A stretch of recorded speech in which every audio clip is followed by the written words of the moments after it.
ولا يستقدمون. وقال رسول الله صلى الله عليه وسلم: كفى بالموت واعظا.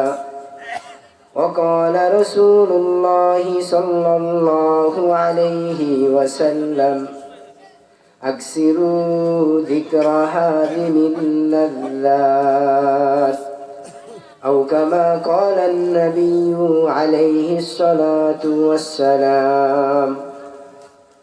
আল্লাহ রব্বুল আলামিনের আলিশান দরবারে অসংখ্য অগণিত শুকরিয়া আদায় করছি, যে মহান রব্বুল আলামিন আমাদেরকে মরহুম আমির মোল্লা সাহেবের ছেলেদের বাড়িতে, মরহুম আমির মোল্লা এবং তার স্ত্রী গত হয়েছেন,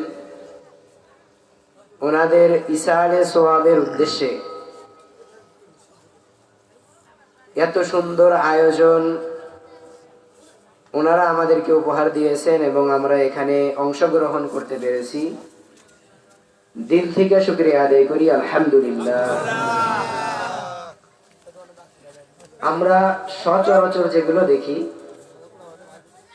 কারো বাবার ইন্তেকাল হলে, মায়ের ইন্তেকাল হলে, বংশের আত্মীয় স্বজনদের মধ্যে কারো ইন্তেকাল হলে যেটা করে, সেটা 3 দিন 4 দিনে অথবা 10 দিনে অথবা 40 দিনে এক ধরনের খরচ করে, ঠিক না? এ ধরনের কোনো খরচ না করে এই ব্যতিক্রমী যে আলোচনা সভা বা ওয়াজ মাহফিলের আয়োজন ওনারা করেছেন, আমরা যেহেতু শরীয়ত পড়েছি, কোরআন সুন্নাহ পড়েছি, সেই কোরআন সুন্নাহর আলোকে যদি বলি, তাহলে আমাদের মাইয়েতদের বাড়িতে চিরচেনা যে অনুষ্ঠানগুলো আমরা 3 দিন 4 দিনে করি, সেটা না করে এটা করাতে আল্লাহ রব্বুল আলামিন অত্যন্ত বেশি খুশি হবেন ইনশাআল্লাহ। কয়েক কারণে বেশি খুশি হবে। আমরা যারা এই ধরনের অনুষ্ঠানের সাথে খুব বেশি পরিচিত, নিজেদের আত্মীয় স্বজনদের জিয়ারত করছি, আমাদের দেশে তো জিয়ারতই বলে, ঠিক না? জিয়ারত করছি, আমরা দেখেছি যে সেইখানে খাবার দাবার নিয়ে এমন হুলুস্থুল কাণ্ড হয় যেখানে শরীয়তের অনেক বিধান লঙ্ঘিত হয়, ঠিক কিনা বলেন? অনেক সময় আছে নারী পুরুষের বিভাজনও ঠিক থাকে না, ঠিক না? আল্লাহর মেহেরবানি, ওনারা এখানে ওই ধরনের কোনো আয়োজন করেন নাই। ওনাদের আব্বা আম্মার ইসালে সওয়াবের উদ্দেশ্যে আলোচনা মাহফিল, কোরআনের মাহফিলের আয়োজন করেছে। এটা অত্যন্ত দামি এবং চমৎকার আলোচনা করেছে, সুবহানাল্লাহ। এই আয়োজনটা অত্যন্ত দামি। আর একটা দিক বিবেচনায় দামি, আপনারা যারা এখানে আসেন, সচরাচর দিনী মাহফিলগুলোতে দিনদার মানুষগুলোই আসে, আলহামদুলিল্লাহ। সচরাচর এই জান্নাতি মাহফিলগুলোতে, জান্নাতের এই বাগানগুলোতে ওই মানুষগুলোকে আল্লাহ আনেন যাদেরকে জান্নাতি বানাবেন, সুবহানাল্লাহ। ভালো কাজগুলো আল্লাহ তাআলা তাদেরকেই করার তৌফিক দান করেন যাদের জন্য আল্লাহ ভালো আয়োজন রেখেছেন, সুবহানাল্লাহ।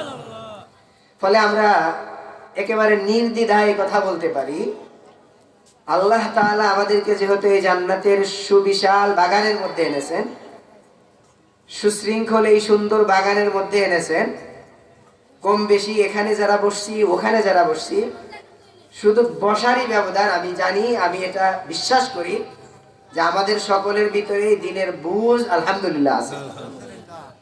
সেই দিনের বুঝ থেকে আমি আরেকটা কথা বলতে পারি, ওই 4 দিনের, 10 দিনের অথবা 40 দিনের যে অনুষ্ঠানগুলো একজন মাইয়েতকে কেন্দ্র করে করা হয়, একজন মরা বাড়িতে শোক সন্তপ্ত পরিবারের মধ্যে শোকের আবহ না কাটতেই 3 দিনের দিন যেই ঘটাও করে খাবারের রান্না বান্নার আয়োজন করা হয়, যেভাবে খাবার দাবারকে নিয়ে আনন্দ উল্লাস করা হয়, একেবারে নিঃসন্দেহে, কোনো সন্দেহ নাই, আপনারাও এ কথার সাক্ষী দেবেন যে ইসলামী শরীয়ত এটার অনুমতি দেয় না। ইসলামী শরীয়ত এটার কি দেয় না? অনুমতি। সেই হিসাবে যেই আয়োজন উনারা করেছেন, যে আয়োজন পিতামাতার ইসালে সওয়াবের উদ্দেশ্যে তাদের কবরের শান্তির জন্য, তাদের কবরে ইসালে সওয়াব পৌঁছানোর জন্য যেই আয়োজন করেছেন, আমি মনে করি এই সন্তানগুলো পৃথিবীর শ্রেষ্ঠ সন্তান, আর এই আয়োজনগুলো পৃথিবীর শ্রেষ্ঠ আয়োজন। সুবহানাল্লাহ। আমি আপনাদেরকে প্রশ্ন করি, মরহুম আমির মোল্লা সাহেব এবং তার স্ত্রী যেখানে গিয়েছেন সেই জায়গার নাম কি বলেন তো? কবর। সেই জায়গার নাম কি ভাই? কবর। এটাকে বলা হয় আলমে বারজাখ, হাসরের ময়দানের শুরু, পরকালীন জিন্দিগির শুরু। কবর এমন ঘাঁটি যেটা পরকালীন জিন্দিগির সূচনা হয়। আমাকে একটু বলেন তো, আমরা কোন মানুষ এমন আছি যেই মানুষটা এই কবর নামক গাড়িতে যাব না? আমরা কেউ আছি? কেউ কি আছি? মরণ এত ধ্রুব সত্য জিনিস, এটা এত দিনের আলোর মতোই স্পষ্ট।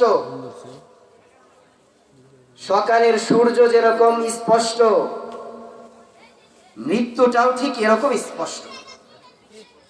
এটাকে অস্বীকার করার, এটার থেকে বেঁচে থাকার মতো কোনো সুযোগ, এটাকে এড়িয়ে চলা, এটার হাতে ধরা না দেওয়ার কোনো ক্ষমতা কোনো মানুষের। এই পৃথিবীর অনেক বয়স হয়েছে। আমরা যেই নবীর উম্মত, আমাদের নবীজির নাম কি? মুহাম্মাদুর রাসূলুল্লাহ। বলেন না, কি নাম? মুহাম্মাদুর সাল্লাল্লাহু। নবীজির আগমনের পরেই 1450 বছর গত হয়ে গেছে। সুবহানাল্লাহ। তাহলে এই পৃথিবীর অনেক বয়স হয়েছে, হয়েছে না? আদম আলাইহিস সালাম থেকে নিয়ে হিসাব করলে সকল আম্বিয়া আলাইহিস সালাম চলে গেছেন। একেবারে দোজাহানের বাদশা আখিরি নবী মুহাম্মাদুর রাসূলুল্লাহ নবীজিও চলে গেছেন। সেটাও একদিন, 2 দিন, 1 মাস, 2 মাস, 1 বছর, 2 বছর না, বিগত 1450 বছর চলে গেছে। সুবহানাল্লাহ।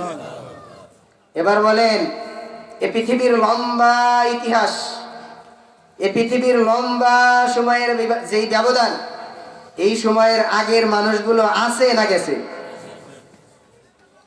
আজ থেকে 200 বছর আগের কোনো মানুষ খুঁজে পাওয়া যাইব? 300 বছর আগের কোনো মানুষ খুঁজে পাওয়া যাইব? দুনিয়াতে তো এমন এমন মানুষকেও আল্লাহ বানাইছেন।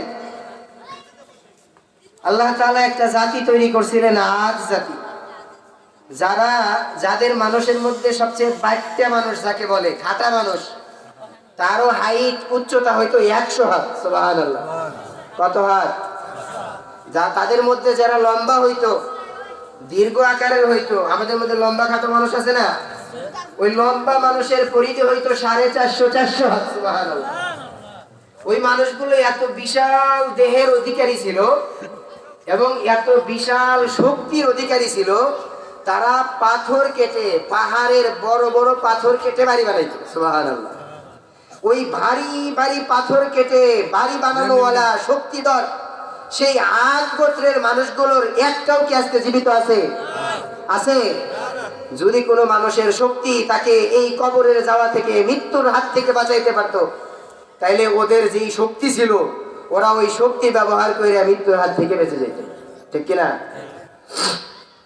আমরা জানি পৃথিবীর ইতিহাসে আল্লাহ তাআলা 4 জন বাদশাকে পুরা পৃথিবী শাসন করার দায়িত্ব দিয়েছিলেন।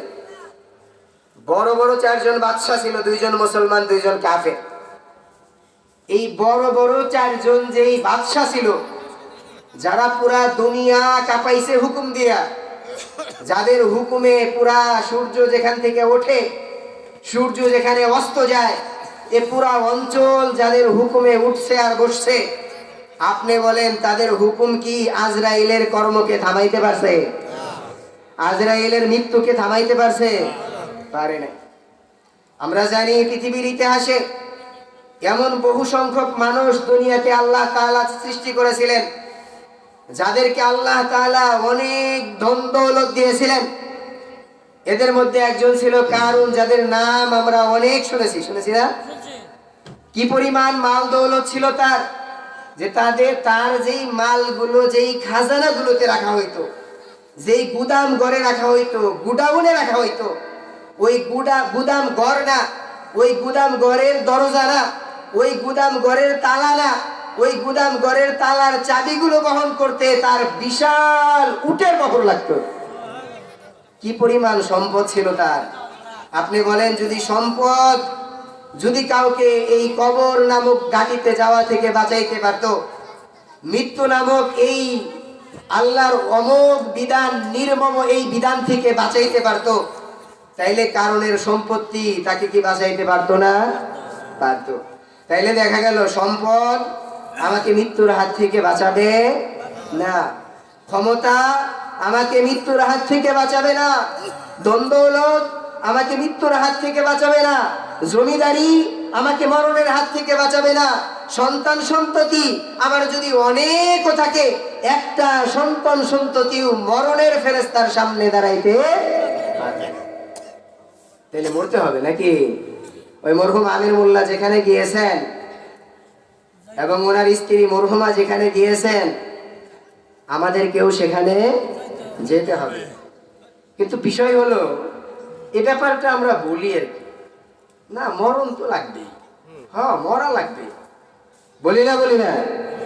মরণের যে হাকিকত, মরণ সত্যিকার অর্থেই মরা যে লাগবে, এই মেসেজ, এই বুঝ যার মধ্যে আছে,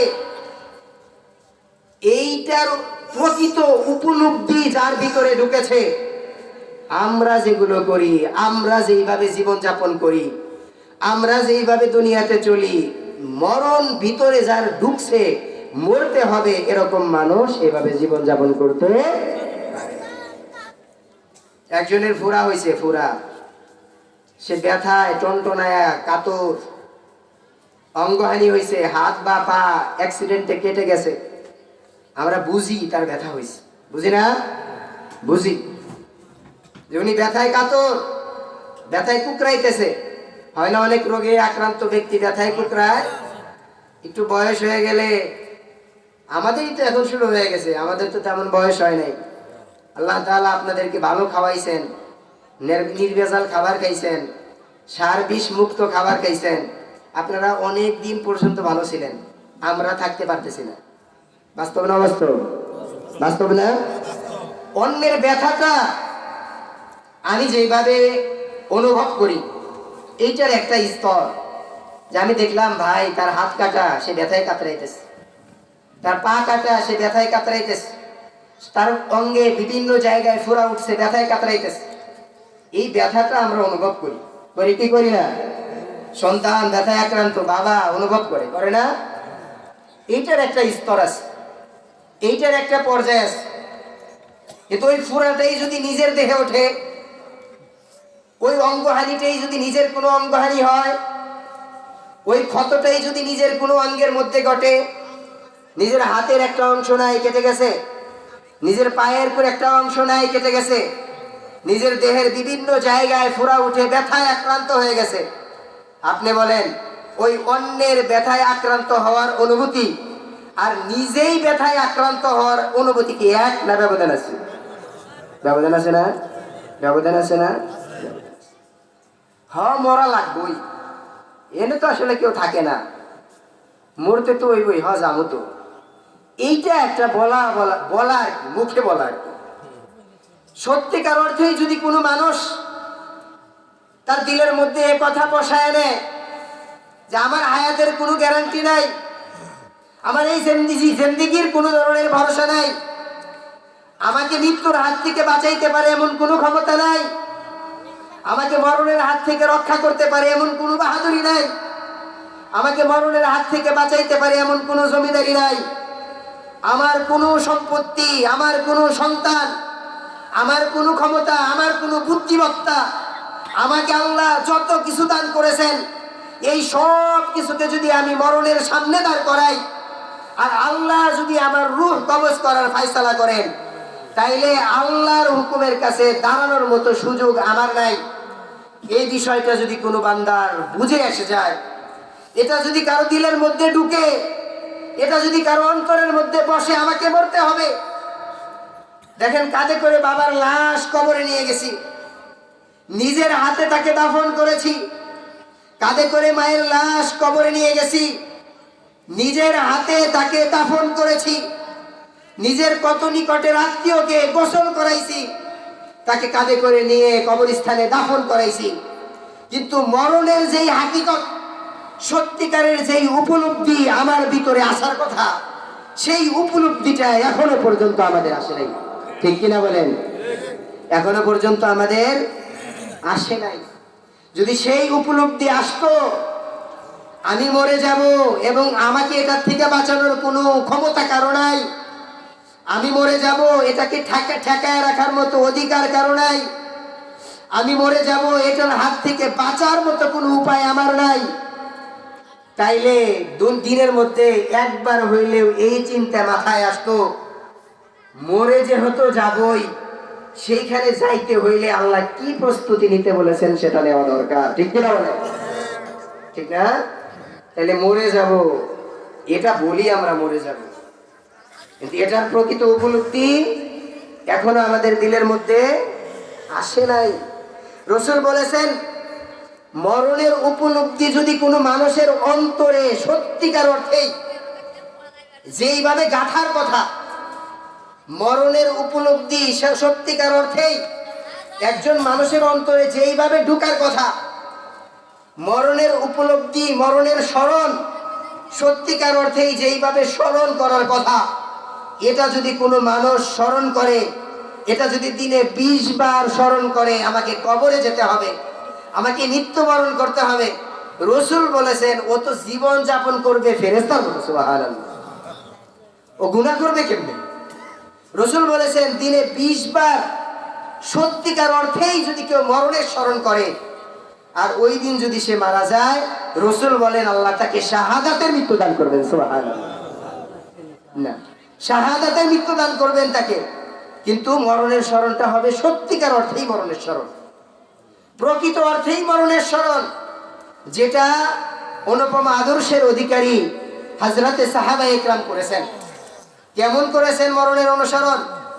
ওমর রাদিয়াল্লাহু তাআলা আনহু, যিনি দাপটে শাসক ছিলেন, যিনি ন্যায়পরায়ণ শাসক ছিলেন, যিনি অর্ধজাহান শাসন করেছেন, যার ডরে শয়তান থরথর করে কাঁপতো, কিন্তু সেই ওমরও মরণের ডরে থরথর করে কাঁপতো। সুবহানাল্লাহ।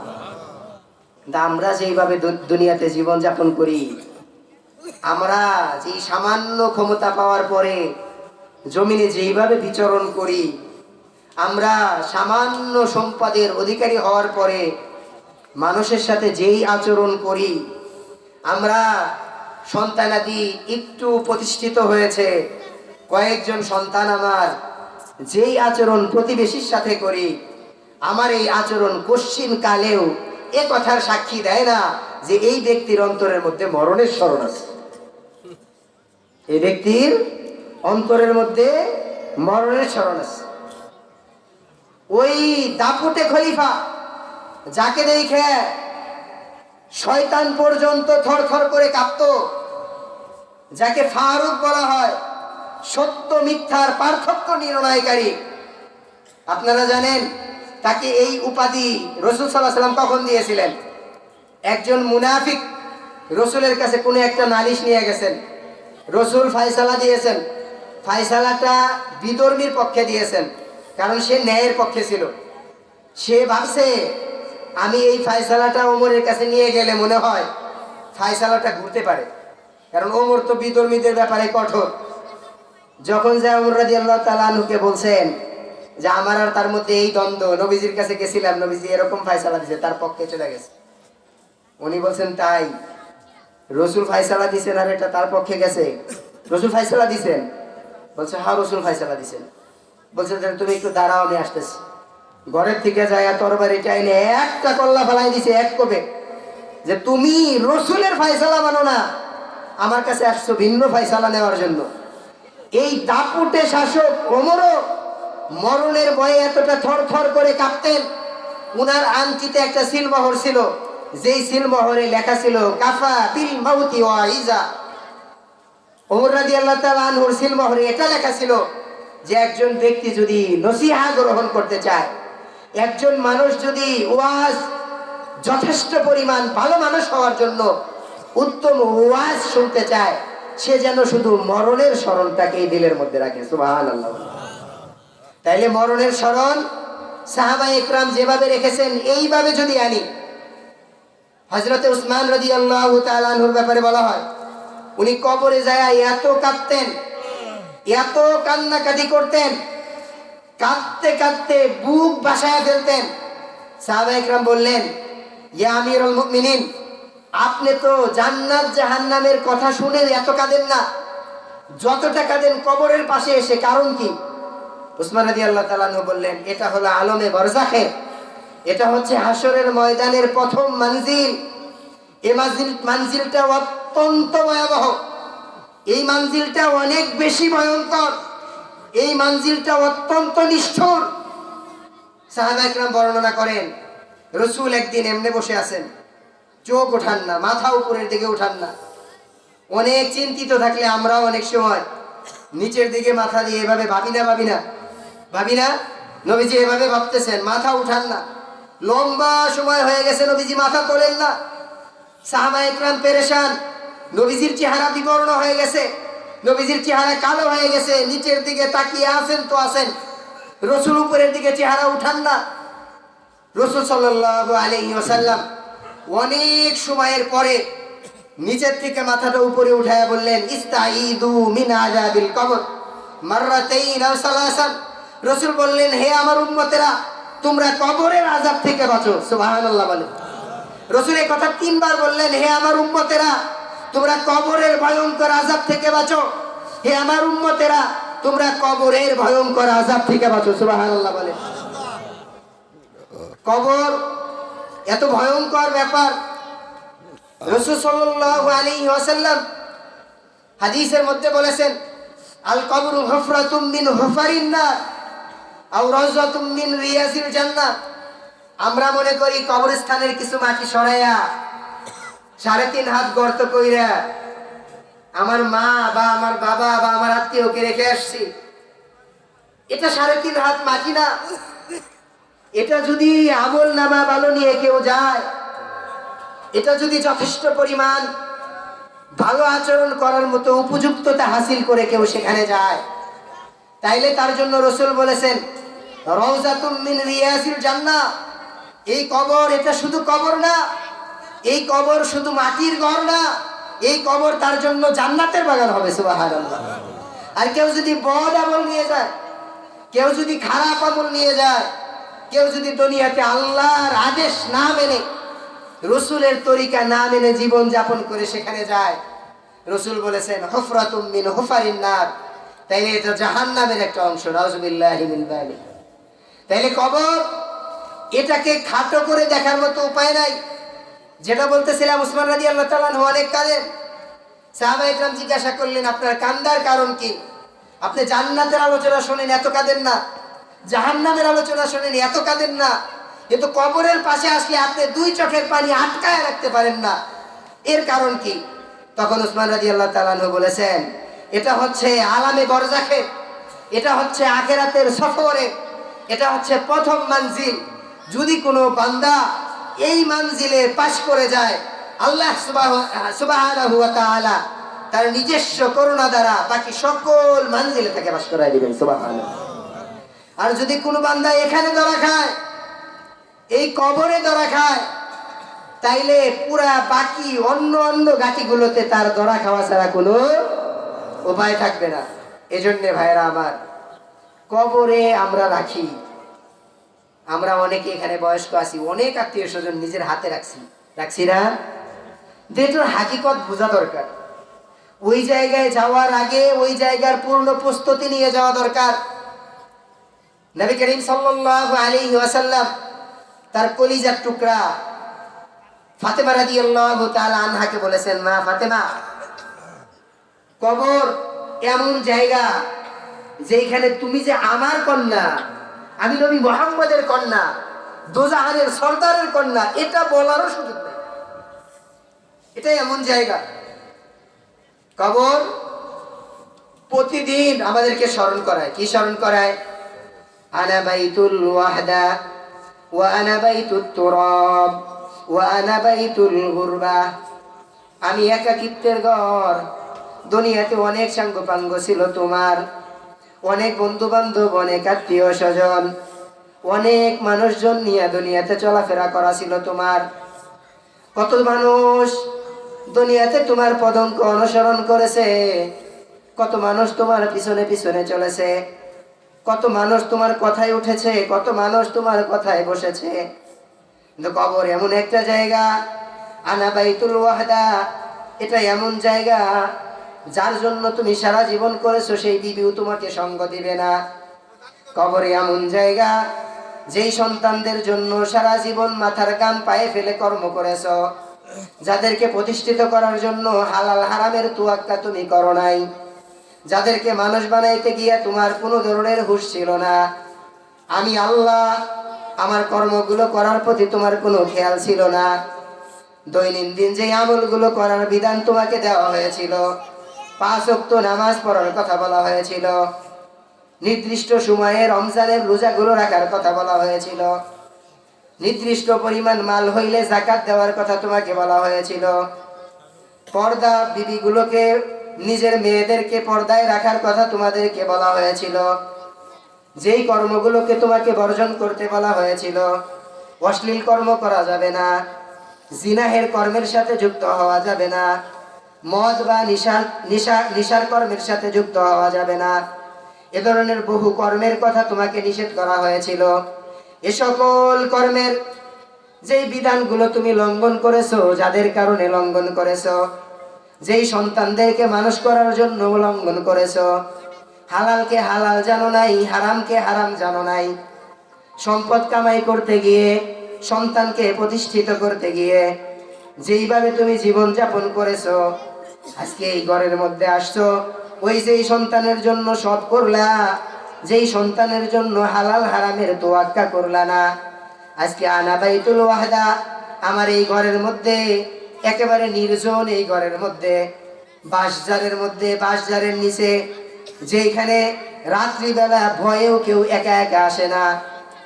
এখানে আসতে মানুষ অন্য সঙ্গ নিয়ে আসে, ডরায়।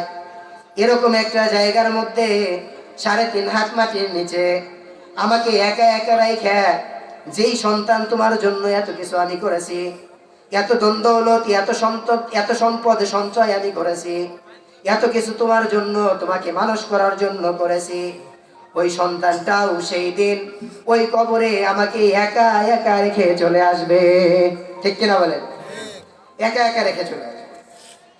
কবর প্রত্যেক দিন ডাকে, আলা ইয়া সাকিনাল কসরিল মুআল্লা সাতুদফানু আন করিবিন ফিত তুরাবি লাহু মালাকুন ইয়াদউ কুল্লা ইয়াউমিন লিদুলিল মাউতি ওয়া বুনুলিল খরাবি কলিলুন উমরুনা ফি দারি দুনিয়া ওয়া মারজাউনা ইলা বাইতিত তুরাবি ফাইদা হামালতা ইলাল কুবুরি জানাজাতান ফাআলাম বিআন্নাকা বাদাহা মাহমুলু।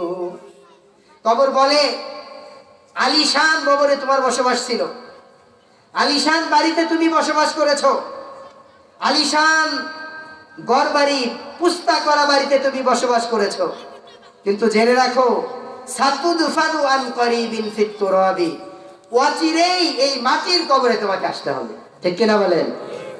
অচিরেই সেখানে যেতে হবে, যেখানে আপনার জন্য মুলায়েম পোশাকের ব্যবস্থাটা পর্যন্ত করা হবে না। আমরা জানি একজন বাবা, একজন মা সন্তানকে কত বেশি ভালোবাসে।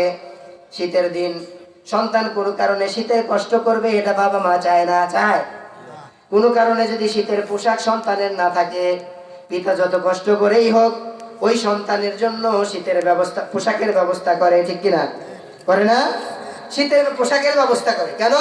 আমার সন্তান শীতে কষ্ট পায়, এটা আমি সহ্য করতে পারবো না।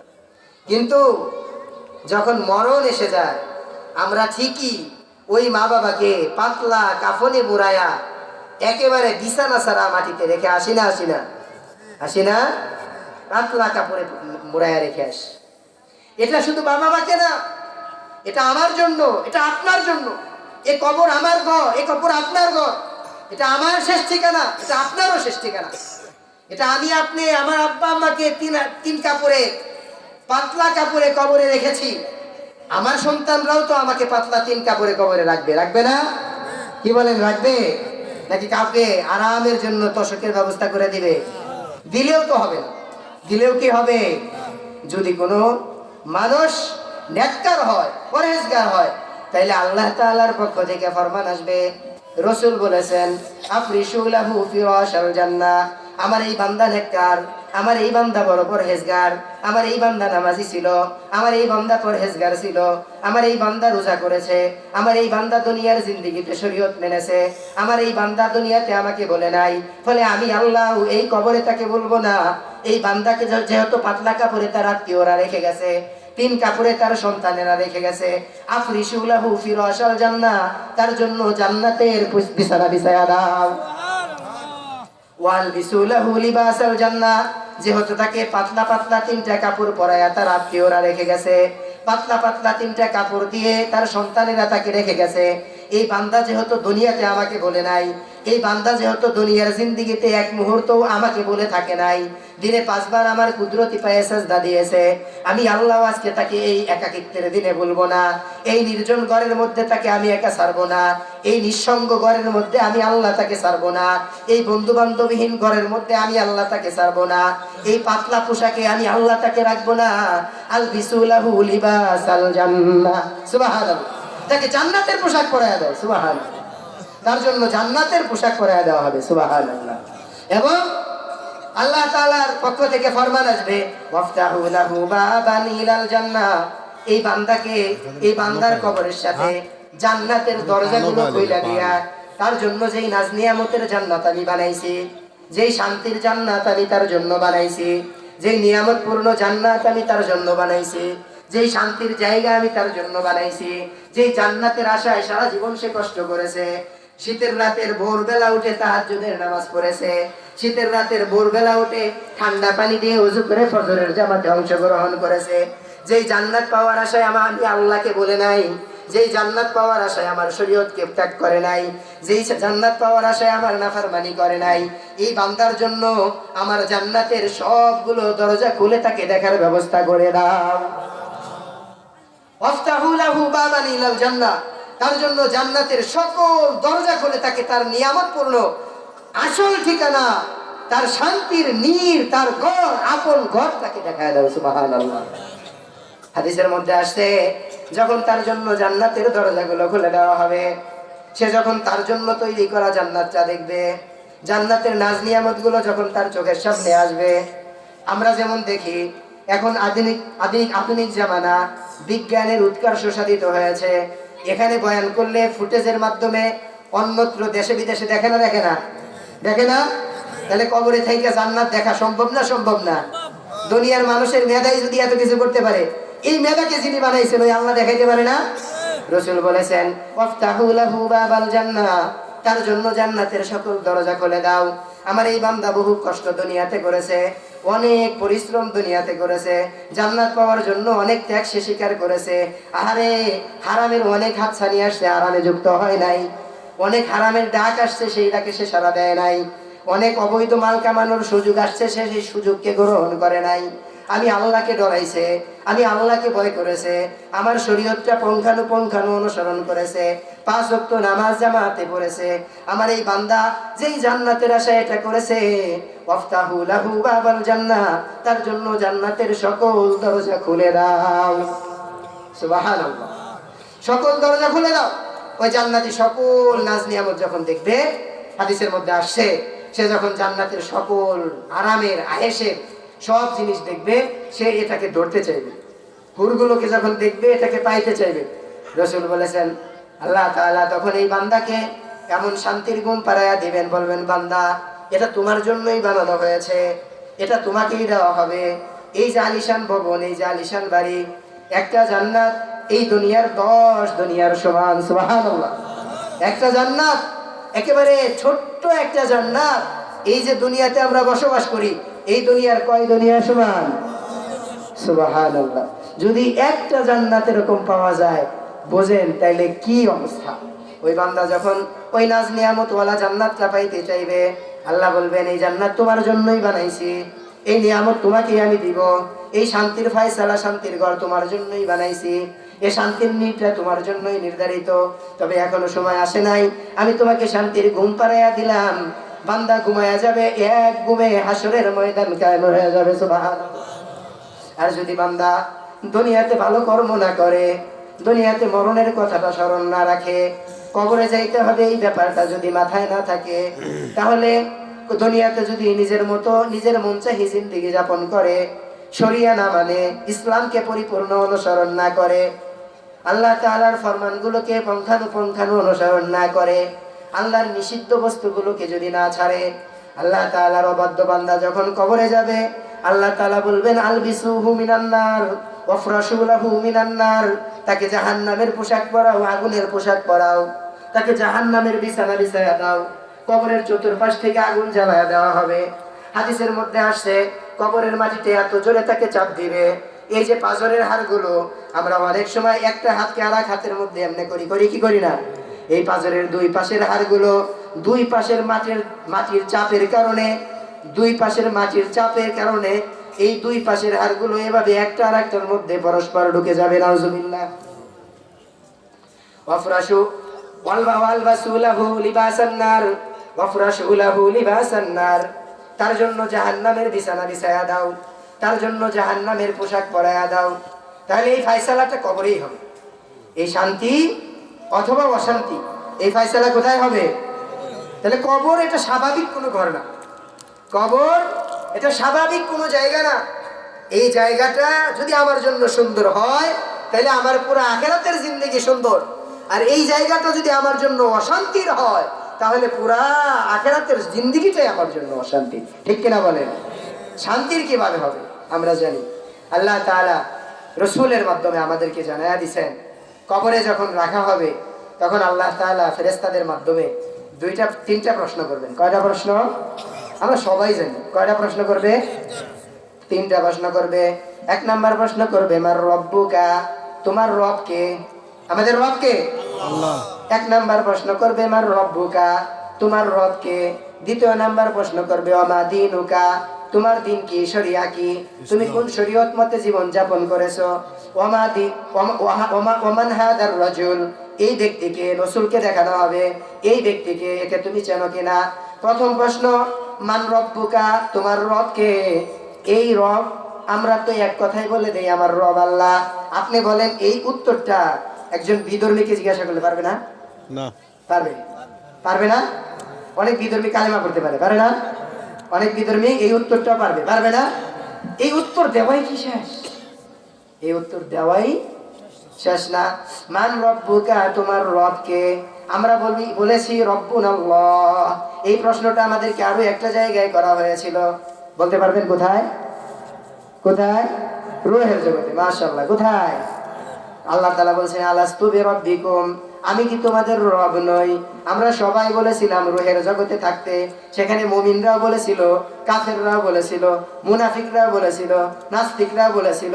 এখন দুনিয়াতে যারা শরিয়া মানে তারাও বলেছিল, যারা শরিয়া মানে না তারাও বলেছিল, যারা নামাজ পড়ে তারাও বলেছিল, যারা বেনামাজি তারাও বলেছিল, সবাই বলেছিল কলু, তারা বলেছিল বালা, অবশ্যই অবশ্যই আপনি আমাদের রব। সুবহানাল্লাহ। বলেছিলাম না এটা আমরা রূহের জগতে বলেছিলাম। মাঝখানের দুনিয়াতে এসে ভুলে গেছি আর কি। এইটা স্মরণ করায় দেওয়ার জন্য আল্লাহ যুগে যুগে অসংখ্য পয়গম্বর পাঠাইছেন, এইটা মনে করায় দেওয়ার জন্য আল্লাহ যুগে যুগে অসংখ্য কিতাব প্রেরণ করেছেন। সুবহানাল্লাহ। আবার এই দুনিয়া ছাইরা যখন যাব, কবরের মধ্যেও সেই একই প্রশ্ন। তাহলে প্রশ্ন অনেক পুরান নাকি? প্রশ্ন অনেক। একজন ছাত্র যদি জানে গত বছরের পরীক্ষায় যে প্রশ্ন আসছিল, এই বছরের পরীক্ষায় হুজুর আমাকে সেই প্রশ্ন দিবে, ফেল করার কোনো সুযোগ আছে? কে ফেল করবে? কেউ কি ফেল করবে? কিন্তু সাবধান, দুনিয়ার প্রশ্ন জানা থাকলে উত্তর মিলায় রাখে, দুনিয়ার প্রশ্নের কথা খোঁজ থাকলে প্রশ্ন খোঁজ রাখার জন্য টাকা পয়সা দিয়ে হইলেও বাইর করে, ঠিক না? কারণ সহজ হয়ে যাবে না। এই প্রশ্নটা জানা আমাদের, দুনিয়ার প্রশ্ন জানার পরে সহজ হয়ে যায়। কিন্তু এই যে প্রশ্নটা যেটা আমাদেরকে রুহের জগতে আল্লাহ করেছিলেন, এই যে প্রশ্নটা যেটা আল্লাহ তাআলা আলমে বরজাখের প্রথম কাঠি কবরে আমাদেরকে করবেন, এবং এই যে প্রশ্নটা কবরে আমাদেরকে করবেন, এই কথাটা যত আম্বিয়া আলাইহিস সালাম আসছেন সবাই বলেছেন না? যত কিতাব আল্লাহ দিয়েছেন, যত শরীয়ত আল্লাহ দুনিয়াতে প্রেরণ করেছেন, সকল রসুলের কিতাবাদিতে এর বর্ণনা আছে। একটা প্রশ্ন আল্লাহ করলেন, আবার ওই প্রশ্নটা কবরেও করা হবে, আবার ওই প্রশ্নের তালকিন সকল আম্বিয়া আলাইহিস সালাম দিলেন। সবাই বলে গেলেন এই প্রশ্ন করা হবে। রসুলের ইন্তেকালের পরে আর 1450 বছর পর্যন্ত ওলামায়ে ইকরাম এই ধরনের স্টেজে বসে বহুবার আপনাদেরকে বলেছে এই প্রশ্ন করা হবে, হবে না? তাইলে এই যে জানা প্রশ্ন, হুজুর জানা প্রশ্ন এত কম কিনলে, জানা প্রশ্ন কিন্তু উত্তর কঠিন। জানা প্রশ্ন উত্তর কি বলেন? উত্তর কঠিন। কেন কঠিন? উত্তর এই জন্য কঠিন, দুনিয়াতে সত্যিকার অর্থে যে আল্লাহকে রব মেনেছে, তার ব্যক্তি জিন্দিগিতে আল্লাহকে রব মেনেছে, তার পুরা ব্যক্তি জিন্দিগিতে আল্লাহর নাফরমানি সে করে নাই। তার ব্যক্তি জিন্দিগি বালেগ হওয়ার পর থেকে ওয়াকেজ হয়ে যাওয়ার আগ পর্যন্ত, মাজুর হয়ে যাওয়ার আগ পর্যন্ত, বুড়া হয়ে যাওয়ার আগ পর্যন্ত, যদি সহজ করে বলি, এই যে মাঝখানের সময় সে একটা দিনের জন্য আল্লাহর নাফরমানি করে নাই, আল্লাহকে রব হিসাবে ব্যক্তি জীবনে মেনেছে, আল্লাহকে তার পারিবারিক জীবনে রব হিসাবে মেনেছে, তার পুরা পরিবারের মধ্যে রবের কানুন চালু ছিল, রবের শরিয়া চালু ছিল, পরিবারের সকল সদস্য নামাজ পড়েছে, পরিবারের সকল সদস্য আল্লাহর দ্বীনকে মেনেছে, পরিবারের সকল সদস্য মহিলা সদস্যরা পর্দা করেছে। আমি যেগুলো বলতেছি করি তো নাকি আমাদের পরিবারের সবাই করে? যদি করে তাহলে উত্তর সহযোগ আর কি, আর যদি না করে তাহলে ঠিক করতে হইব। কথা বোঝেন নাই? যদি আমি আমার ব্যক্তি জীবনে আল্লাহকে রব মেনে থাকি, অর্থাৎ আমার ব্যক্তি জীবনে আমি কখনো আল্লাহর নাফরমানি করি নাই, আমার জিন্দিগিতে নাফরমানি নাই, কখনো নাফরমানি হইলে সাথে সাথে আল্লাহর কাছে তওবা করে মাফ করায় নিছি, তাহলে আমি ব্যক্তি জীবনে আমার আল্লাহকে রব মেনেছি। আমি আমার পারিবারিক জীবনেও আল্লাহকে রব মেনেছি। কয় কেমনে মেনেছো? কয় আমার পুরা পরিবারের মধ্যে আমি আল্লাহকে রব হিসাবে মেনেছি, আল্লাহর শরীয়তকে, আমার শরীয়ত অনুযায়ী আমার পরিবারকে চালাইছি, আল্লাহর দ্বীন অনুযায়ী আমি আমার পরিবারকে চালাইছি, আমার পরিবারের সদস্যদেরকে আমি নামাজ পড়াইছি, আমার পরিবারের সদস্যদেরকে আমি পর্দা করাইছি, আমি আমার পরিবারের সদস্যদেরকে দ্বীন মানাইছি, আমার কোনো সন্তান দ্বীন মানতে না চাইলে তাকে আমি ত্যায্য করেছি, আমার কথা না শুনলে, আল্লাহর ফরমান না মানলে আমি তাকে বাদ দিয়ে দিয়েছি। কি ভাই দিয়েছি? আছে, ইতিহাসে আছে। সন্তান কামাই করে না, ত্যায্য করছে, এই ইতিহাস আছে, আছে না নাই? সন্তান ঠিক মতো কামাইতে যায় না, চাকরিতে যায় না, পয়সা পাতি কামায় না, ত্যায্য করেছি, এই ইতিহাস আছে। কিন্তু পরিবারের মধ্যে সদস্যরা আল্লাহকে মানে নাই, সন্তান আল্লাহকে রব মানে নাই, সন্তানকে বয়কট করছি, কেরা আছে দেখাচ্ছে আমাদের? আছে, আছে। যদি না থাকে তাহলে মানতে হইব, যদি না থাকে এটা মানতে হবে। আমি আমার ব্যক্তি জীবনে আল্লাহকে রব মেনেছি, আমার পারিবারিক জীবনে আমি আল্লাহকে রব মেনেছি, আমার পুরা পরিবার আল্লাহর শরিয়ার আইনের বাইরে যাই নাই, আমার পরিবার কখনো নামাজকে তরক করি নাই, আমার পরিবার কখনো পর্দা ছাড়ে নাই, আমার পরিবার কখনো হারামের সাথে যুক্ত হয় নাই, আমার সামাজিক আইনে আমি আল্লাহকে রব মেনেছি, আমার সমাজকে আমি আল্লাহর আইনে চালাইছি। দেখেন, সমাজের অধিপতি যারা, যারা সমাজ পরিচালনা করে, এটা তাদের জন্য যে আমি সমাজটাকে আল্লাহর আইনে চালাইছি, আমি আমার রাষ্ট্রকে আল্লাহর আইনে চালাইছি, আমি আমার অর্থনীতি আল্লাহর আইনে চালাইছি। ওই যে এনজিওরা অল্প সুদে পয়সা দেয়, আমি কোনোদিন নেই নাই। গ্রামীণ ব্যাংক অল্প সুদে পয়সা দেয়, আমি কোনোদিন খাই নাই। কেন খাই নাই? আমার আল্লাহ এটা নিয়মের মধ্যে রাখে নাই, আমার আল্লাহ এই অনুমতি আমাকে দেয় নাই, আমার আল্লাহর শরীয়তের মধ্যে সুদের কোনো অনুমতি নাই। আছে, আছে, আছে। আমি আমার সমাজের মধ্যে এটা গ্রহণ করি নাই, আমার পরিবারের মধ্যে আমি এটা গ্রহণ করি নাই, আমি কোনো অবস্থাতেই আল্লাহর নাফরমানি করি নাই। যদি আমি ব্যক্তি জীবনে এরকম হয়ে থাকি, তাহলে আমি ব্যক্তি জীবনে আল্লাহকে রব মেনেছি। যদি আমি পারিবারিক জীবনে এমন করে থাকি, তাহলে পারিবারিক জীবনে আমি আল্লাহকে রব মেনেছি। যদি সামাজিক জীবনে করে থাকি, আমি সামাজিক জীবনে আল্লাহকে রব মেনেছি। যদি অর্থনৈতিক জীবনে আমি মেনে থাকি, হালাল হারাম বেঁচেছি, সুদ খাই নেই, হারাম খাই নেই, ঘুষ খাই নেই, অন্যের টাকা অন্যের হক মেরে খাই নেই, বোনদের জমি না দিয়া ঠকায়া খাই নেই। আছে না নাই? আছে নাকি? বোনদের সম্পত্তি একেবারে 100-তে 100 দিয়ে দিছি, 10 টাকা পাই তো 10 টাকাই দিছি, এরকমই তো আমরা নাকি? যদি এটা না করে থাকি, তাইলে পারিবারিক জীবনে আমি আমার আল্লাহকে রব মানি নাই। যদি এটা আমি না করে থাকি, তাহলে পারিবারিক জীবনে আমি আমার আল্লাহর আইনকে মানি নাই। আমি পারিবারিক জীবনে আমার আল্লাহকে রব মানি নাই। আমি আমার ব্যক্তি জীবনে আল্লাহকে রব মানি নাই। আমার অর্থনৈতিক জীবনে আমি আল্লাহকে রব মানি নাই। রাজনৈতিক জীবনেও আল্লাহকে রব মানার বিষয় আছে, এটা আপনারা মনে করেন নাকি?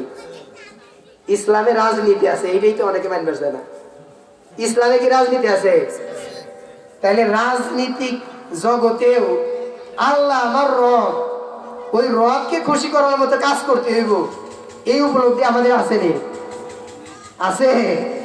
আমি ভোট দিলাম এমন একজনকে, আমি জানি আমার ভোটে পাশ হওয়ার পরেই পরের দিন গম চুরি করব, পরের দিন চাল চুরি করব, তারপরের দিন রাস্তার মাটি চুরি করব, তারপরের দিন গরিবের কাঠ মেরে খাইব, তারপরের দিন বৃদ্ধ ভাতা মাইরে খাইব, পঙ্গু ভাতা মাইরে খাইব, অমুকের টাকা মাইরে খাইব। এটা আমি জানি, তারপরেও তারে ভোট দিই। আসি না রে? আসি না? বেজার হইলেন? বেজার হইছেন? যদি আপনি রাজনৈতিক ক্ষেত্রে আল্লাহকে রব মানতে চান, সেখানে আল্লাহর হুকুম আছে, মানতে হবে।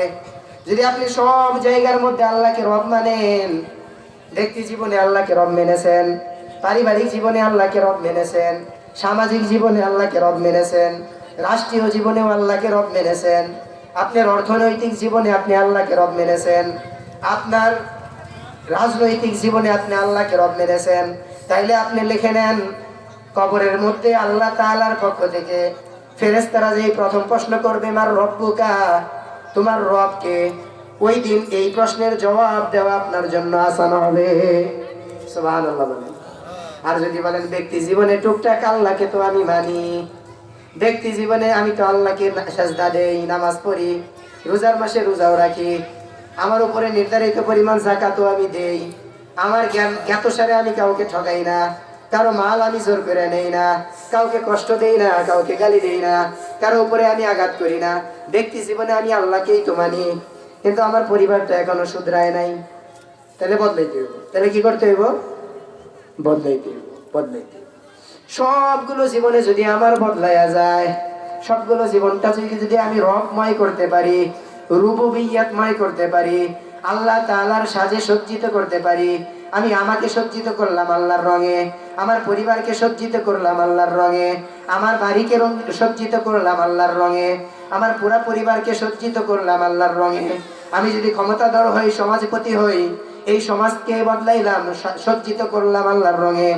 আমরা একটা সময় দেখেছি আমাদের এই অঞ্চলের মুরব্বীরা গান বাজনা হইলে সেটাকে বন্ধ করতেন, করতেন না? করতেন না? এখন করি নাকি? কেরা করবো? প্রত্যেকের ঘরে এগুলো বাজে, ঠিক না? আপনি যদি সামাজিক কর্তৃত্ব সম্পন্ন মানুষ হন, সমাজ যদি আপনার কথায় উঠে বসে, সমাজের ফায়সালাগুলো যদি আপনি করেন, সুবিধা অসুবিধায় যদি আপনাকে মানুষ ডাকে, তাহলে আপনি বুঝে নেন সমাজের একজন জিম্মাদার আপনি। রসুল বলেছেন, আলা কুল্লুকুম রাইন, তোমরা প্রত্যেকেই তোমার অবস্থা ভেদে জিম্মাদার। তুমি তোমার পরিবারের জিম্মাদার, তোমার ক্ষমতাটা একটু বাড়লে পরিবার আত্মীয় স্বজনের জিম্মাদার, আর একটু বেশি হইলে তুমি সমাজের জিম্মাদার, আর একটু বেশি হইলে তুমি ইউনিয়নের জিম্মাদার, আর একটু বেশি হইলে তুমি পুরা থানার জিম্মাদার, আর একটু বেশি হইলে তুমি পুরা দেশের জিম্মাদার। তুমি যে অবস্থানের জিম্মাদার, আল্লাহ তাআলা কাল কিয়ামতের ময়দানে তোমাকে এই জিম্মাদারি সম্পর্কে জিজ্ঞাসা করবে। তাহলে আমার জিম্মাদারি যতটুকু, সবটুকু জুড়ে যদি আমি আল্লাহকে রব মানি, তাইলেই কেবলমাত্র কাল কিয়ামতের ময়দানের প্রথম গাঠি কবরে আমার জবান থেকে কথা বের হতে পারবে, রব্বি আল্লাহ, রব্বি আল্লাহ, রব্বি আল্লাহ। নাইলে এই কথা কিন্তু সবারই জানা। সবার জানা না? জানা না? যে নামাজ পড়ে তারও জানা, যে নামাজ পড়ে না তারও জানা, যে শরিয়া মানে সুন্নি মুসলমান তারও জানা, যে শরিয়া মানে না গাইরে সরা বেসরা চলে, বেসরা চলে, আছে না নাই? ওযু গোসল নাই, পাক সাপ নাই, আছে না? আছে না? আবার ওরা বলে এই ধরনের মোল্লা মৌলবীদের চেয়ে বেশি কোরআন সুন্নাহ জানে। বলে না? বলে না? বলে না?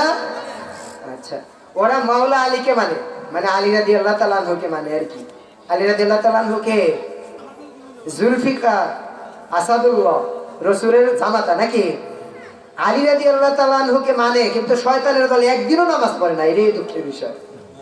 যে আলীকে মানে, আলী রাদিয়াল্লাহু তাআলা আনহুর নামাজের কাইফিয়ত এত সুন্দর ছিল, আলী রাদিয়াল্লাহু তাআলা আনহুর নামাজের হালত এত সুন্দর ছিল, একটা যুদ্ধে আলী রাদিয়াল্লাহু তাআলা আনহুর পায়ে তীর বিদ্ধ হয়েছে, তীরের আঘাতে পাটা ফুলে টনটনা হয়ে গেছে, ধরা যায় না, ব্যথা করে।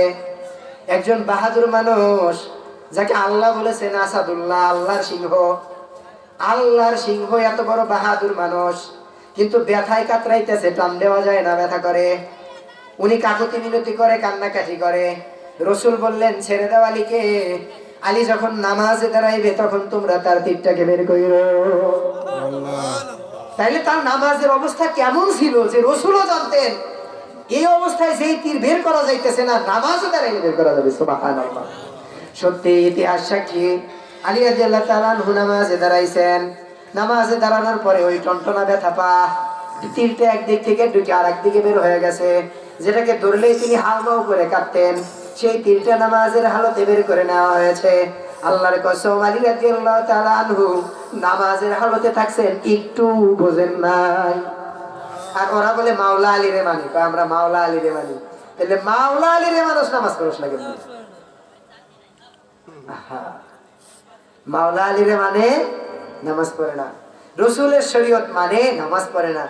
আল্লাহ তাআলা আমাদেরকে কবরের পূর্ণ প্রস্তুতি নিয়ে যাওয়ার তৌফিক দান করেন।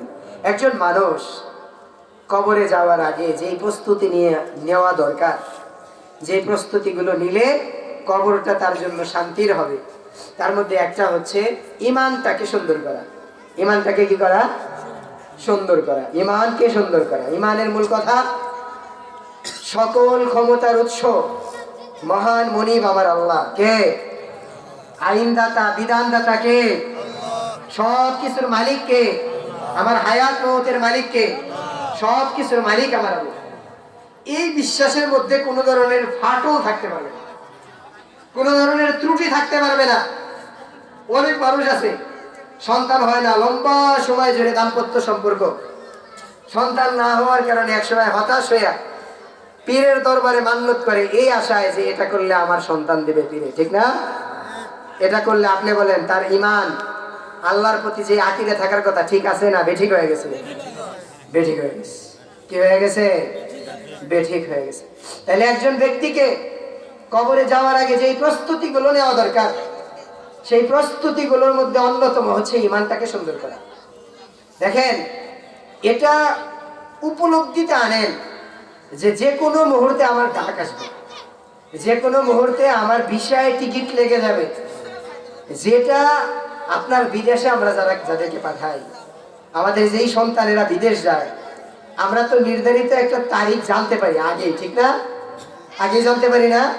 কিন্তু এখানে যাওয়ার এমন ভিসা টিকিট, এটা কখন আসবে কেউ জানে না। কখন আসবে কেউ জানে না। আমি শুরুর আলোচনায় বলেছি, যদি কোনো ব্যক্তি এটা উপলব্ধির মধ্যে আনে যে যে কোনো মুহূর্তে আমাকে যে চলে যেতে হবে, মরতে হবে, তাইলে তার জন্য সদা ওই জায়গায় যাওয়ার প্রস্তুতি নিয়ে রাখতে হবে। একজন ব্যক্তি যদি তার মাথার মধ্যে কথা থাকে যে কোনো সময় আল্লাহ তাআলা আমাকে ডাক দিতে পারেন, যে কোনো সময় কবরের ডাক এসে যেতে পারে, তাইলে এই ব্যক্তি সদা ততস্থ থাকবে, সর্বদা কবরের প্রস্তুতি নিবে। আল্লাহ না করুক কোনো গুনাহ হয়ে গেলে তওবা করবে, কোনো নাফরমানি হয়ে গেলে তওবা করবে। নাফরমানি গুনাহ এটা হতে পারে, এটা হওয়া দোষণীয় না। রাসূল বলেছেন কুল্লু বানি আদম খাত্তাউন, প্রত্যেক বনি আদম ভুল করবে, প্রত্যেক বনি আদম অন্যায় করবে, প্রত্যেক বনি আদমের গুনাহ হবে, প্রত্যেক বনি আদম অশ্লীল কাজের মধ্যেও জড়ায়া পড়বে। কিন্তু আমার বান্দা অশ্লীল কাজের মধ্যেও জড়ায়া পড়লে ওই বান্দা শ্রেষ্ঠ বান্দা বলে প্রমাণিত হবে, যেই বান্দা গুনাহ হয়ে যাওয়ার পরে সাথে সাথে আল্লাহর দরবারে হাত তুলে কান্দে। সুবহানাল্লাহ। একজন ব্যক্তির যদি সত্যিকার অর্থে উপলব্ধি আসে যে কোনো সময় আমার চলে যেতে হবে, আপনি বলেন যে কোনো সময় আপনার বিদেশের ডাক আসবে, যে কোনো সময় আপনাকে এদেশ ছেড়ে চলে যেতে হবে, আপনি মার্কেট সহ যাবতীয় প্রস্তুতি নিয়ে রাখেন না রাখেন না? আমরা রাখি না রাখি না? সন্তান বিদেশ যাবে, যে কোনো দিন টিকিট, যে কোনো দিন ফ্লাইট করতে পারে, ঠিক না? কি করি? সকল আয়োজন নিজেদের পক্ষ থেকে যা করার সব করে রাখি না রাখি না?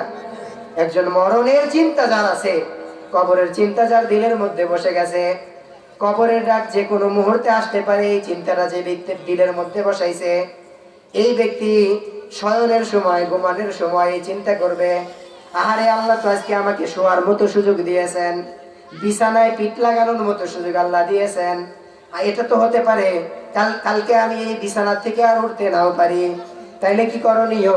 ওই সময় আল্লাহর কাছে যাবতীয় গুনাহ থেকে মাফ চেয়ে নেওয়া। সকাল হয়েছে, এটা বাবা, আল্লাহ আমাকে তো সকাল করতে দিয়েছেন, সকাল করার তৌফিক দিয়েছেন, এমন তো হতে পারে বিকেল আমি পাবো না, তাহলে আমি আল্লাহর কাছে তওবা করে নেই। আমি জোহরের নামাজ পড়েছি, এটা মনে করা মৃত্যুর পথযাত্রী বান্দার, হতে পারে আমি আসরের নামাজ পাবো না, তাইলে আমি তওবা করে নেই।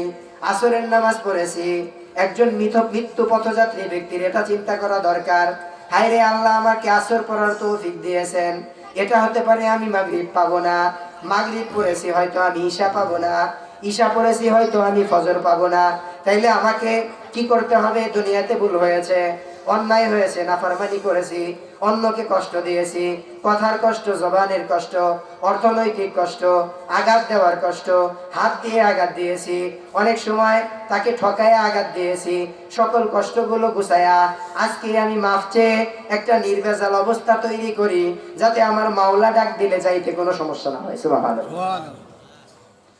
যাইতে আমি প্রস্তুত। যদি কোনো ব্যক্তির দিলের মধ্যে মরণের কথা সত্যিই বসে, তাইলে সে সদা এভাবে প্রস্তুত থাকবে। এজন্যে মরণের বিষয়টা রাসূল বলেছেন, আকসিরু যিকরা হাদিমিল লাজ্জাত, আকসিরু যিকরা, অনেক বেশি তোমরা মরণের স্মরণ করো, হাদিমিল লাজ্জাত, যেটা তোমাদের সকল আনন্দ উল্লাসকে কেটে দেয়। কত দুনিয়ার নাজ নিয়ামতের জীবন, কত সুখের সংসার, নতুন কিছুদিন আগে বিয়ে করেছে, নতুন ঘরে বউ আসছে, এই ব্যক্তিও তো মারা যায় না? যায় না? যায়। একজন জোয়ান মানুষ মাত্র কিছুদিন হলো বিয়ে করেছে, স্বপ্নের সংসার সে শুরু করেছে, এই অবস্থাতেও সে মারা যায়।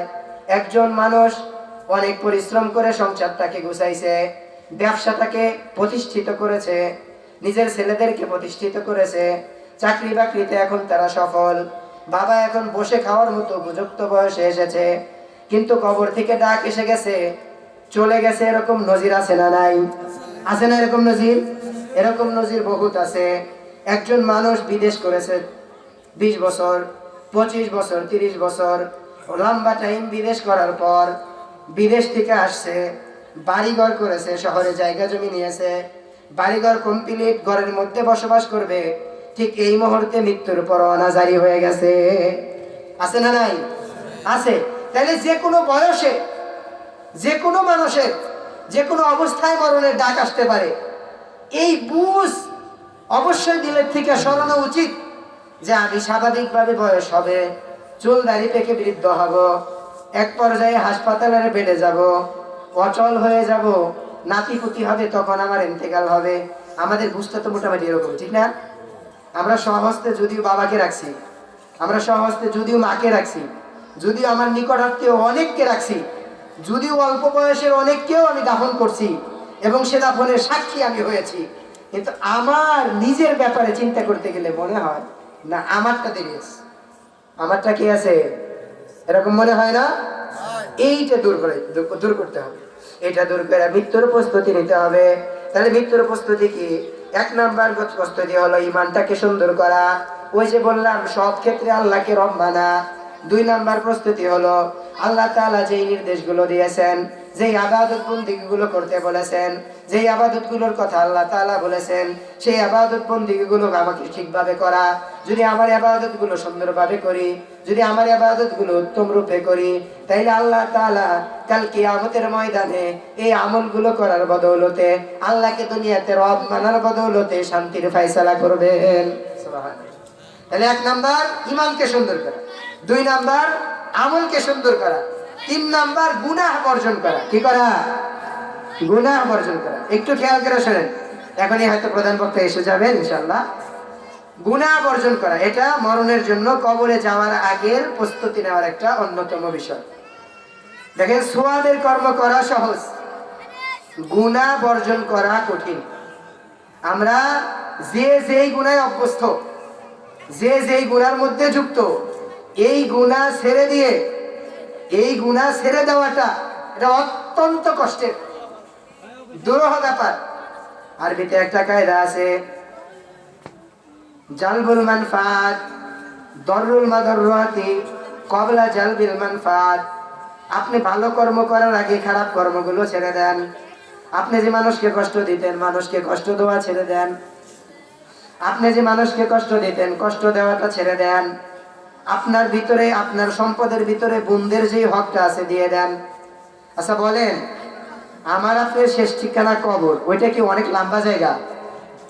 কয়েক বিঘা জুড়ে কবর দেয় না? কয় হাত? কয় হাত? তাহলে বোনদের জমিন ভিতরে রাখে লাভ কি হলো? আমি কি নিয়ে যেতে পারলাম? নিয়ে যেতে পারলাম? হাদিসের মধ্যে আসছে, কেউ যদি অবৈধভাবে অন্যায় উপায়ে, কেউ যদি অন্যায় করে কারো 1 বিঘত পরিমাণ জমিন দখল করে, কত বিঘত? আধা হাত। কত হাত? আধা হাত। আমরা তো বোনদের জমিন পুরাটাই মেরে দিচ্ছি, ঠিক না? কেউ যদি আধা হাত জমিন, অন্যের 1 বিঘত জমিন ভোগ করে, রসুল বলেছেন এটাকে 7 তবক আসমান পরিমাণ বাড়ি করে ওই ব্যক্তির গায়ে চাপায়া দেওয়া হবে, নাও খাও, যেটা তুমি অন্যায়ভাবে তোমার মধ্যে রেখে দিয়েছিলা। আচ্ছা বলেন, এই যে সম্পদ, এদিকে আমরা প্রত্যেকের তো কিছু না কিছু সম্পদ আছে না? এদিকে আমরা মালিক? আপনাদের কি মনে হয় আমরা মালিক? আমরা মালিক না, আমরা কেয়ারটেকার। কেয়ারটেকার, সামান্য সময়ে এটা দেখভাল করি আর কি। সামান্য সময়ের পাহারাদার, সামান্য সময়ের কি দায়? এটা হাত বদল হয়। এটা কি হয়? যে বিটাটায় আপনি বাড়ি করে আছেন, এক সময় আপনার বাবা ছিল, এক সময় আপনার দাদা ছিল, এক সময় আপনার পরদাদা ছিল, এক সময় আপনি আছেন, এক সময় আপনার সন্তান আসবে, এভাবে হাত বদল হবে। তাইলে দেখেন, এই সম্পদগুলোর মালিক কিন্তু আমরা না। তাহলে অবৈধ উপায়ে বোনদের সম্পদ নিজের মধ্যে রাখলাম, অবৈধভাবে অন্যের সম্পদ দখল করে রাখলাম, অবৈধভাবে অন্যের মাটি নিজের ভিতরে রাখলাম। রসুল বলেছেন 1 বিঘত মাটি, এটাকে কাল কিয়ামতের ময়দানে 7 বিঘত 7 তবক আসমান পরিমাণ বাড়ি করে ওই ব্যক্তির গায়ে চাপিয়ে দিয়ে বলা হবে, এই নাও সেই জমিন আস্বাদন করো, যেটা তুমি দুনিয়াতে তোমার ভিতরে রেখে দিয়েছিলে। এজন্যে মরণের আগের প্রস্তুতি হিসেবে গুনাহগুলো ছেড়ে দিতে হবে। কি ছাড়তে হবে? গুনাহ ছাড়তে হবে। আমরা কূপ পরিষ্কার করতে চাই, তবে কূপের ভিতরে মরা রাইখে। কূপ পরিষ্কার করতে চাই, কূপের ভিতরে কি রাইখে? এজন্য আজকে সিদ্ধান্ত নেন, আমি মরণের প্রস্তুতি নিব, আমার ভিতরে, আমার সম্পদের ভিতরে বোনদের যে জমি আছে দিয়ে দিব। পারবো না ইনশাল্লাহ? পারবো না ইনশাল্লাহ? যদি এটা করি, এটা হবে বুদ্ধিমানের কাজ। কারণ এই সম্পদ আমার ভোগের না, এই সম্পদ সম্পূর্ণ আমি ভোগ করতে পারবো না। আমার ঠিকানা 3.5 হাত মাটি, এর চেয়ে 1 ইঞ্চি বেশি আমাকে দিবে আল্লাহ তাআলা। আমাদেরকে তৌফিক দান করেন, কবরের পূর্ণ প্রস্তুতি নিয়ে কবরে যাওয়ার তৌফিক দান করেন। আপনাদের মাঝে ইতিমধ্যেই উপস্থিত হয়েছেন আমার খুবই কাছের বড় ভাই, আমার অত্যন্ত মহব্বতের বড় ভাই, অনেক প্রিয় মানুষ। আমাদের এই অঞ্চলে একাধিকবার এসেছেন, আপনারাও চেনেন। মানিকগঞ্জ কালেক্টরেট কোর্ট জামে মসজিদের সম্মানিত ইমাম ও খতিব মুফতি হজরত মাওলানা মুফতি রফিকুল ইসলাম সাহেব উপস্থিত হয়েছেন। এখনই ভাই কথা বলবেন, ইনশাআল্লাহ আমরা মনোযোগ দিয়ে ভাইয়ের কথা শুনব। আল্লাহ তাআলা আমাদেরকে যে আলোচনা করেছি, সর্বপ্রথম আমাকে এবং আপনাদের সকলকে আমল করার তৌফিক দান করেন।